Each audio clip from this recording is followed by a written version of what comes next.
สำหรับ EP นี้ก็เป็น EP ที่มีผู้เสียชีวิตคือเก่านะทุกคนมีคนเดินนำแต่ว่าสาเหตุเพิ่นเสียชีวิตกับเพิ่นการมีแต่แดงๆ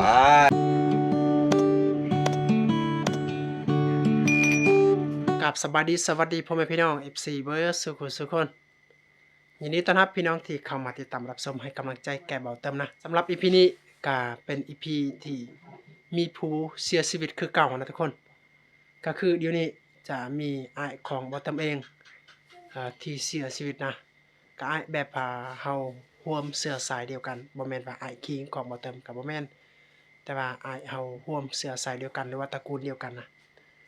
และบางยาก็เพิ่นเสียชีวิตก็ประมาณ5 โมงแลงหรือว่า6 โมงยังนะทุกคนเวลาที่เพิ่นเสียชีวิตแต่ว่าเฮาก็หากะกลับแต่เวียดนามไปซื้อเครื่องของก็เลยเฮาก็ยังบ่ทันได้ไปเทื่ออาบน้ำให้เรียบร้อยก่อนให้สะอาดสะอ้างและไปอยู่นำเพื่อนบ้านให้มีความสุขนะและสำหรับ EP นี้ก็เฮาอยากอัปเดตภาพบรรยากาศประเพณีชนเผ่าของเบาเติมนะก็คือชนเผ่ากะโดถ้ามีผู้เสียชีวิตยามกลางค่ำกลางคืนภาพบรรยากาศเป็นแนวใดเฮาก็อยากอัปเดตให้พ่อแม่พี่น้องก็ได้เบิ่งได้ชมนํกันและได้เรียนรู้วัฒนธรรมของเบาเติมนํกันว่ามันเป็นแบบใดนะแต่ว่าก่อนพี่น้องรับชมรับเบิ่งวิดีโอนี้ก็อย่าลืมกดไลค์กดแชร์และกดติดตามเป็นกำลังใจแก่เบาเติมนะเพื่อเบาเติมมีกำลังใจในการอัปเดตคลิปใหม่ๆนะทุกคนโอเคทุกคนไปเบิ่งไปชมกันเลยแต่เฮือนของเบาเติมไปหาเฮือนของผู้ที่เสียชีวิตอันนี้ก็ประมาณหลักป่ายนะทุกคนแต่ว่าบ่มีเฮือนคนอยู่ได้ห่างกันประมาณหลักป่ายเมื่อมีผู้เสียชีวิตนี้เฮาเดินยามกลางค่ำกลางคืนนี่มันจะร้อนแน่ได้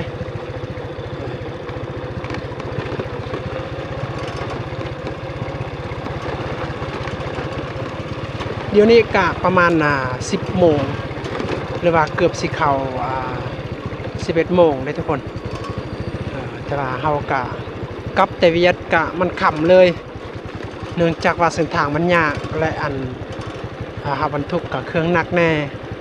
คือเฮาไปซื้อเครื่องอุปกรณ์แต่งรถจักรนะทุกคนก็เลยฮอดเฮือนก็ประมาณ 9 โมงและเตรียมตัวอาบน้ำอาบในและเมื่อพี่น้องไปส่งข่าวไปบอกก็เลยเฮาก็อาบน้ำอาบในแหละเกียมไปแล้วบัดนี้ก็ยังบ่ทันกินข้าวเทื่อใดแต่ว่าบ่เป็นหยัง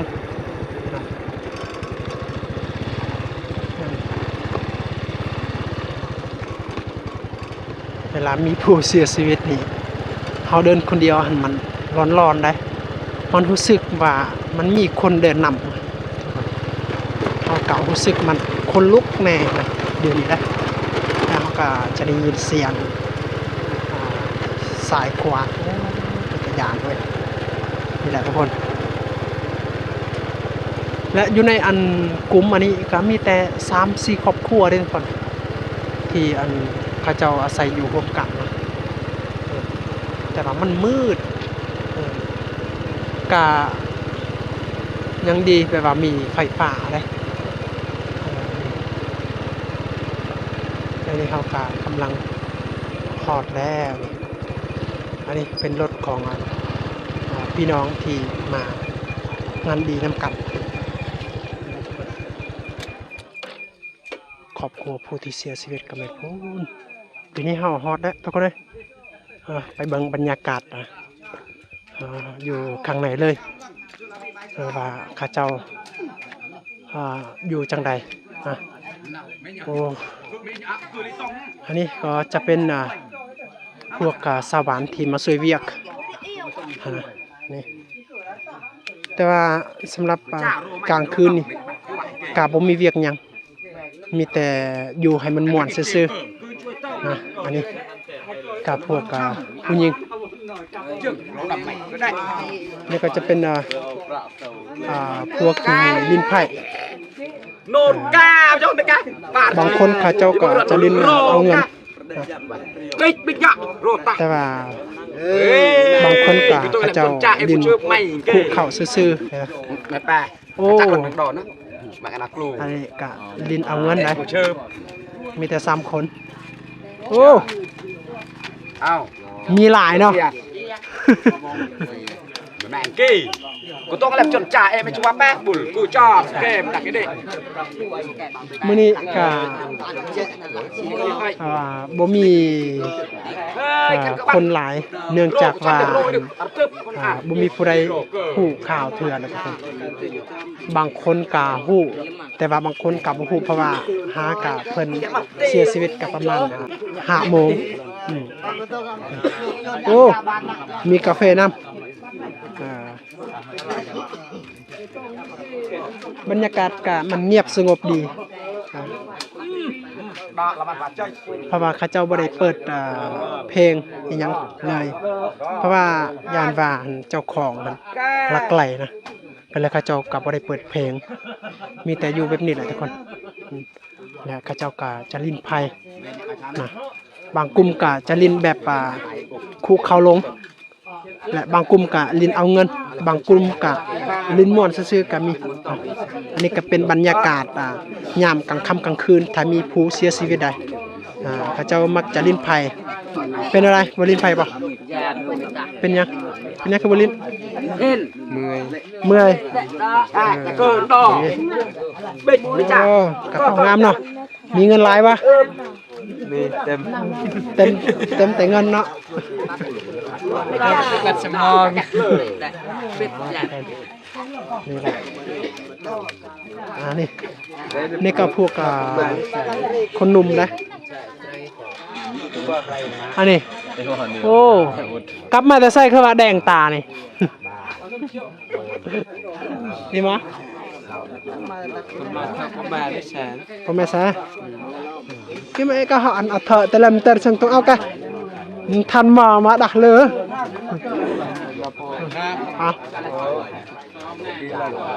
ขออนุญาตเจ้าภาพก่อนเด้อเอาไปขึ้นข้างในเรือนก่อนคิดเลยคิดกินกระยะดอกต่อสนุกอันนี้จะเป็นข้างในเรือนอยู่ข้างในกันนี่จะเป็นกาแฟนะโอเคใช่จอนกูจัดเลยbảy giờ anak ayah 5 giờ đường thì nó anh du đường bên 4 của mà hết rồi 4 của mà cái ai ấp cái lên mà cái ấp bợn cũng chặt cái lần ấp chặt lần เขาก็บอกเสียชีวิตก็อันประมาณ17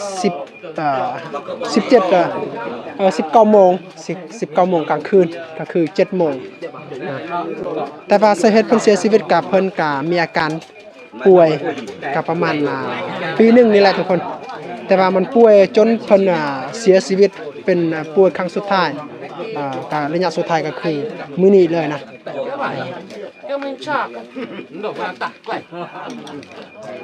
แต่ว่าผู้ที่เสียชีวิตนี้ก็จะเป็นอ้ายของบ่าวเติ้ลได้อ้ายที่ร่วมเชื้อสายเดียวกันกับบ่แม่นว่าอ้ายร่วมพ่อแม่เดียวกันแต่ว่าอ้ายอยู่ในตระกูลของพวกเขาอันนี้บ่มีเหล้าเลยบ่มีเหล้าบ่มีเบียร์มีแต่ว่าส่วนน้อยส่วนหลายทานั้นเขาเจ้ามีเวียกแบบนี้เขาเจ้าก็จะกินเหล้าได้บางคนแต่ว่าบางครอบครัวแต่ว่าบางอันคนเขาจะกินเบียร์แต่ว่าเองตามครอบครัวที่มีและครอบครัวที่บ่มีนะแต่สำหรับไผนี้กลุ่มนี้ก็จะเป็นกลุ่มลินเอาเงินได้นี่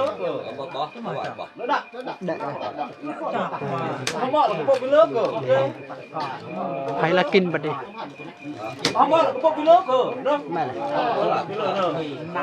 ชวนทั้งมีน้ำสาพร้อมน้ำสานี่คือขาดบ่ได้ถ้ามีเฮาอยู่รวมกันแบบนี้น้ำสานี่ก็คือขาดบ่ได้ถ้าว่าเป็นภาษาของเฮาน่ะตรามันคล้ายๆกับภาษาเวียดนามนะตราสัญแต่ว่าถ้าอันภาษาเวียดนามเป็นตราภาษาลาวเป็นภาษาอันนี้น้ำเปล่าก็คือเหล้าที่เขาเจ้ามักกิน และจะมีการสูบยานำยานี่ก็บางคนก็สูบพาซอนบางคนก็สูบเพชรบางคนก็สูบแอราสำหรับกลุ่มผู้ใหญ่นี่ก็เขาเจ้าเล่นเกมแบบภูเขาซื่อๆโอ้เนาตะปะนั้นtập dục bị tọt hình kì đấy nên nặng mò vợ nên bị tọt hình kì nữa một cái thôi một chết thôi đánh kỉnh đâu đâu vậy lấy bỏ ở ngoài vậy lấy nó cái đấy bỏ thôi à bỏ mà thôi mà âm tắc phần hai kì âm hai cái âm cha trai cái liền mày đánh วันนี้แหละอันนั้นสนะเลยทุกคน3คนนี่แพ้แล้วบัดนี้แพ้นี่อันกะคุกเข้าบัดนี้จนที่เฮาสามารถจะชนะได้จึงสำเร็จได้ lên mày bàn ăn bànอ้วนcó mà y rổ hai มื้อนี้หันขาดกาแฟบ่ได้เนาะ สิ่งอื่นขาดได้กาแฟบ่ขาดบ่ได้โอ้ยหลาย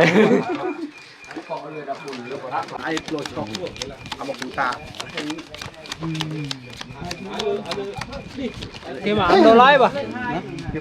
thầy nhân đồ lái thèn là vốn à thầy nó lấy rạp nhỉ sẽ bàn này nhỉ bà lên giờ còn tên songคะแนนแหละ cái đó cà phê cái đó gọiโอ้ nó ไฟเข้ามางามเนาะมีแต่แดง ai tại lại lùi ai เอาสนะบ่สนะบ่ đò cái mã đường cà rạ ba thật lợi cả thật lợi bỏ อันนี้จะเป็นบรรยากาศยามกลางค่ำกลางคืนนะทุกคนอยากอัปเดตให้ทุกคนกาได้เบิ่งได้เห็นประเพณีวัฒนธรรมของชนเผ่ากะโดเฮาถ้ามีผู้เสียชีวิตนี่ภาพบรรยากาศเป็นอย่างไรก็ประมาณนี้แหละทุกคนจะมีการลิ้นไพ่จะมีการกินเหล้ากินเบียร์กินน้ำสาเว้าร่วมกันบางคนที่บ่อยากลิ้นไฟก็เว้าร่วมกันแบบนี้บางคนก็นอนnhà hai mà không ra hai chơi cho đánh này mình chi ไปนะขอทางหน่อย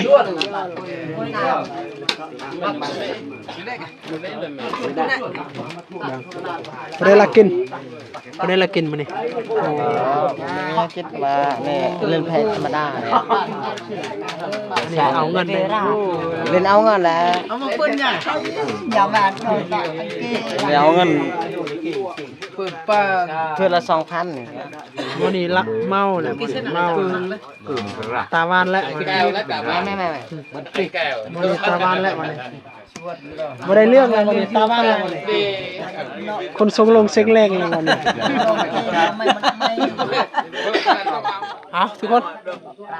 อันนี้จะเป็นภาพบรรยากาศยามกลางค่ำกลางคืนนะที่เฮาอยากอัปเดตให้พ่อแม่พี่น้องก็ได้เบิ่งได้ชมประเพณีวัฒนธรรมของชนเผ่ากะโดเฮาก็เป็นจังไดถ้ามีผู้ที่เสียชีวิตนะก็ประมาณนี้แหละทุกคนก็บ่ได้เปิด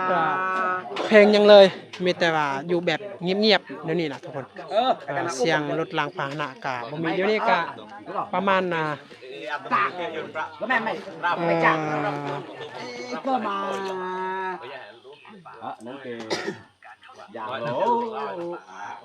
23 โมงนะประมาณ23 โมงเกือบสิเข้า12 โมงก็เที่ยงคืนนะทุกคนนะประมาณเที่ยงคืนแล้วและมีบางคนก็กลับมื้อนอนและมีบางคนก็อยู่จนหอดแจ้งนะโอเคสำหรับ EP นี้ก็เอาสำนี้ก่อนนะทุกคนเฮาอยากให้ทุกคนก็ไปเบิ่งไปชม ตอนต่อไปก็คือมื้ออื่นเป็นมื้อที่เฮาทรงสการและไปฟังศพแล้วก็อยากเบ็ดภาพบรรยากาศในการฟังศพของชนเผ่าเขาด้วยเฮาเป็นแนวใดก็สำหรับ EP นี้ก็เอาส่ำนี้ก่อนมีแต่ว่าฝากให้ทุกคนก็รอติดตาม EP ต่อไปแล้วก่อนไว้เจอ EP ต่อไปบ๊ายบายทุกคน